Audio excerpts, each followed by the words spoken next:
گفتاری 21 قسمتی آخر رخصتی. ناشکری نشود جای کارم تبدیل باشد هم سال اول دیگه کمی کار کردم و الکی هوای هوسی رخصتی مهنتی هیچ آرامم نمیگذارد.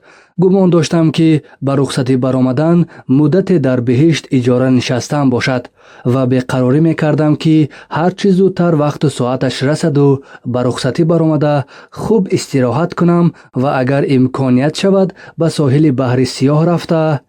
نیت نیک نیمی دولت گفتند. انا به صد امید و آرزو به همین روز هم رسیدم و اینک بنده در رخصتی. اول گمان داشتم که اکنون خودم شاه و طبعم وزیر خوشبختر از من کسی نیست، ولی چون به خانه آمدم دیدم که زوجم از من دو چند خرسندتر. این را هیچ انتظار نبودم. آخر من عادت کردم که چهره خندان او را چون آفتاب زمستان گاه گاه بینم. صبح اول رخصتی پس از نهاری آهسته به زوجم راز دل گشودم. مهربانکم، من نیت دارم که 2-3 هفته برای استراحت به ساحل بحر سیاه روم. او چیزی نگفته به بیرون برآمد و پس از چند مرا آنجا فریاد کرد. زود برآمده بینم که تغاره پر لباس در دست ایستاده است. ما به ساحل بحر سیاه نیو، اول به ساحل جویچه رو و این لباس ها رو روی آب کرده بیا. من سحر آنها را صابون شوی کرده بودم. علاج نداشتم جز تغاره پر لباس را برداشته به ساحل بحر سیاه میبخشید به ساحل جویچه رفتن.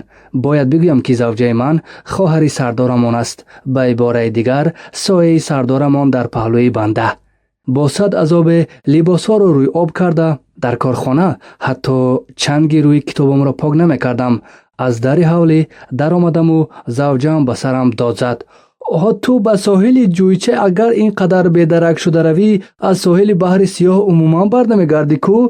کنی زودتر باش تا خمیر شوردن من حولی و حرم را حلال کن. پس از جستجوهای زیادی از پس در جارب را یافته خانه حولی را رفتم. در کارخانه حتی کاغذ پاره را از روی فرش نمی برداشتم و خواستم که در خرک صحن حولی نشسته کمی نفس راست کنم، ولی همان زمان زوجم با برم حاضر شد. با او نگریسته یک قد پریدم و جسته از جای خستم چون که او در دست رسمان داشت. نخود از دست یک مشتی پر کشته شوم. فی الحال از دل گذراندم. من از باغچه یک درزه هیزم آورده به تنور علامان رسمان را سویم پرتافته گفت زوجم. خدا را شکر پیچی را زدم من و زود از پی اجرای امر شدم. چند جای دستم را خراشیده هیزم آوردم و زیر آب و عرق مانده تنور را تفساندم. بعد با فرمانهای منبعده ملکم تا پختن نان 2 سطل آب آورده و آشخانه را به ترتیب درآوردم. در کارخانه حتی افزار روی میزیم را حوصله به ترتیب درآوردن نداشتم. نان هم پخت و سر پا راست ایستاده با زوجه و نیمتگی نان گرم را به آب خنک تر کرده خوردیم. نصف روزی ها در آشخانه کارخانه روی کرسی نرم نشسته خوراک گرم خوردم. اکنون کمتر دم گیرید بخوابید عزیزکم. مهربانی کردم به زوجم با امید ساعتی از فرمانهای او فارغ بودن. در کارخانه پس از خوراک نصف روزی در کرسی راحت خیلی پینک می رفتم. اکنون با بازارچه رو کمتر پیاز و کبودی بیار، بعد خاکستر آتشدان را گرفته پرتا سانی هر دو از پی تیار کردن خوراک شام می شویم. به مهربانی های من اعتبار نداده لوچک و پوسکنده برنامه منبعده فعالیت مرا شرح داد زوجم. خوراک شام را خوردم و به همسرم دزدیده نگریسته باز یگان سپارشی دیگر ندهد به خانه خواب گذشتم. هنوز به جایگام ندار آمده آواز زوجم شنیده شد. این کتاب را درستک مطالعه کنید، امر کرد او و خود دراز کشید. در مقابل کتاب انسیکلوپدیای مختصری روزگارداری نوشته شده بود. مقصد زوجم را فهمیدم و لاقیدانه صفحه اول کتاب را باز کردم. همین منوال هر یک روز رخصتیم با 1001 تشویش و با یادهای شیرین از حیات کارخانگیم می گذشت و نفهمیده ماندم که وقتی به کار برآمدن هم رسیده است. انا همین طور رخصتیم انجام یافت، لیکن در این مدت یک نکته خیلی مهم را فهمیدم. کار خانه آسان نبوده است.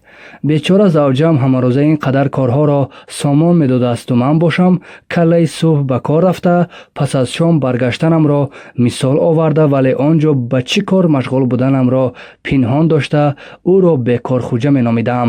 ва аҷибаш ин ки дар рӯйхати ҳукумат низ завҷам дар қатори бекорхуҷаҳо медарояд. вақте ки рӯзи аввали кор ба дӯстам Сафоҷон аз саргузашти давраи рухсатиам қисса кардам, табассумкунон гуфт: барои он ки ба рухсатӣ баромада ба маънои томаш истироҳат кунӣ, бояд ҳамарӯза пеш аз кору пас аз кор ва рӯзҳои истироҳат дар корҳои хона ба корҳои янга каму беш ёрӣ диҳӣ ҷураҷон. гапи ҷурам 100% рост.